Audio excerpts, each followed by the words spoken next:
ესე იგი, რამოდენიმე ხნის წინ მქონდა ეგეთი შემთხვევა, რომ ვეზებდი ახალ საცხოვრებელს და დავიწყე რაღაც საიტებზე ძებნა ამ სახლების და უცბად აღმოჩნდა, რომ მოუნდეს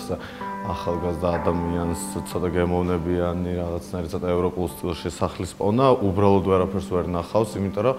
მივხვდი რომ ქართულ ხალხს გააჩნია ძალიან დიდი პრობლემა იმის, რომ გონიათ რომ ყველაფერი ძვირიანი და ახალი თუ ჩაატიეს ერთ სივრცეში, იქნება ძალიან ლამაზი და კარგი და სინამდვილეში ეგრე არ არის, სახლი არის შენი პირადი სივრცე, რომელშიც შენ მუშაობ, რომელშიც შენ ისვენებ, ატარებ დიდ დროს, ხარ მარტო და ასე შემდეგ. და მგონია რომ ეგ ადგილი უნდა იყოს ყველაზე კომფორტულად ადამიანისთვის მოწყობილი. მე ვფიქრობ, რომ უბრალოდ ქართულ ხალხს აქვს ძალიან დიდი პრობლემა, რომ მიიღონ რჩევები და დარწმუნებული ვარ, ძალიან ბევრი ადამიანი ყავთ, რომელსაც გემოვნება აქვს და უბრალოდ შეიძლება იკითხონ თან, ახლა ინტერნეტის საშუალებაც არის, სადაც შეიძლება დაათვალიერო უამრავი ინტერიერის საიტი, სადაც შეგიძლია ნახო. ძირითადად რასაც ვათვალიერებდი, რომ უყურებ, ყველაფერზე არის ძალიან ბევრი ფული დახარჯული, იმიტომ რომ ყველაფერი არის რაღაც ახალი, რაღაც არის სინამდვილეში შეიძლება ყველაფერი ძალიან მარტივად გაკეთდეს. ევროპაში მაგალითად ძალიან ძვირი არის იყიდო ძველებური ავეჯი რაღაც პერიოდის და თბილისში ჯერ არის მაგის საშუალება, რაც შეგიძლია შეიძინო, მერე გაარესტავრირო და